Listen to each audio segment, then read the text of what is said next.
लो ये खा लेना। धन्यवाद चाचा। माँ ये तो सुमन की आवाज लग रही है। अरे नहीं बेटा, तेरे को वहम हो रहा होगा। यहाँ पर सुमन कहाँ से आई? वो तो भाग गई ना किसी लड़के के साथ, तेरे को बताया नहीं मैंने। एक मिनट रुकिए।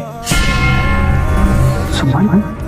माँ ये तो सच में सुमन है, लेकिन इसे विधवा की साड़ी क्यों पहन रखी है? अरे नहीं बेटा, वो सुमन नहीं हो सकती। तू उसके प्यार में अंधा हो गया ना, तेरे को हर जगह सुमन ही सुमन दिखाई देती है। अरे माँ आप चुप रहिए, आप पहले चलिए उससे पूछते हैं कि उसकी हालत ऐसे कैसे हुई। नहीं मैं नहीं चलूंगी, और तू भी मत जा। चल मेरे साथ मंदिर। ठीक है आप मत जाइए, मैं खुद ही पूछ लेता हूँ कि आखिर बात क्या है।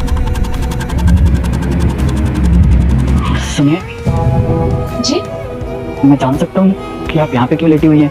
आपका कोई घर नहीं है क्या? नहीं साहब, मेरा कोई घर नहीं है। अगर मेरा घर होता तो मैं यहाँ मंदिर में थोड़ी ना रहती। घर नहीं है, लेकिन कहीं तो आपका घर होगा जहाँ आपकी शादी हुई होगी।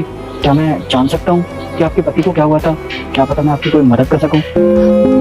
साहब पहले मेरा भी एक घर था। मेरी सास और मेरे देवर ने मुझे घर से निकाल दिया। मैं जान सकता हूँ कि आपके सास और देवर ने आपको घर से क्यों निकाला?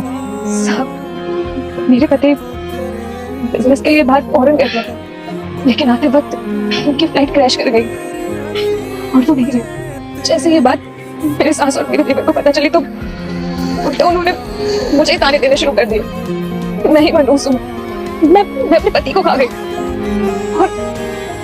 और उन्होंने मुझे घर से बाहर निकाल दिया। और वैसे भी जब पत्नी के ऊपर से पति का साया उठ जाता है ना, तो दुनिया में सब मुंह फेर लेते हैं। आज इसलिए मैं यहाँ भटक रही हूँ। अब तुम्हें और परेशान होने की जरूरत नहीं है।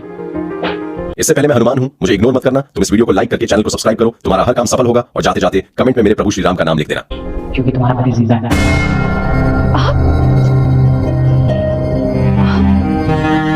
आप जिंदा है? हाँ मैं जिंदा हूँ।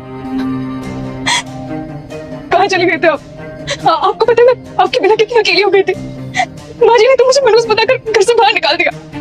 आपको पता है आपके बिना एक दिन मैं कैसे जा रहा था? तुम फिक्र मत करो, मैं तुम्हें छोड़ के कहीं नहीं जाऊंगा। तुम एक मिनट रुको, मैं माँ से जरा बात कर लो। माँ ये क्या सुन रहा हूँ मैं? आपने तो कहा था सुमन किसी और लड़के से प्यार करती थी और वो उसके साथ भाग गई। अरे बताइए माँ क्यों किया आपने? बताइए मुझे। हाँ किया, मैंने किया। मुझे ये लड़की पसंद नहीं थी। तूने मेरे खिलाफ जाके इससे शादी की ना, तो मैंने इसलिए ये सब किया। मैंने कहीं मुंह दिखाने के लायक नहीं छोड़ा तूने मुझे, और इसीलिए मैंने ये सब किया। शर्म आनी चाहिए माँ आपको। आपने अपने झूठे सान के लिए अपने बेटे का ही घर बर्बाद कर दिया। अरे जरा इसकी शक्ल देखिए, क्या हालत हो रखी है। अरे कुछ तो शर्म आनी चाहिए थी आपको। मैं बाहर गया था, आपने इसके साथ कितना जुल्म किया। और चाहती तो किसी से भी शादी कर सकती थी ये, लेकिन इसने किसी से शादी नहीं की। पता है क्यों? क्योंकि मुझसे प्यार करती थी। लेकिन आप ये कभी नहीं समझोगी। देख बेटा, मैं इसके साथ नहीं रहना चाहती थी, इसलिए मैंने ये सब किया।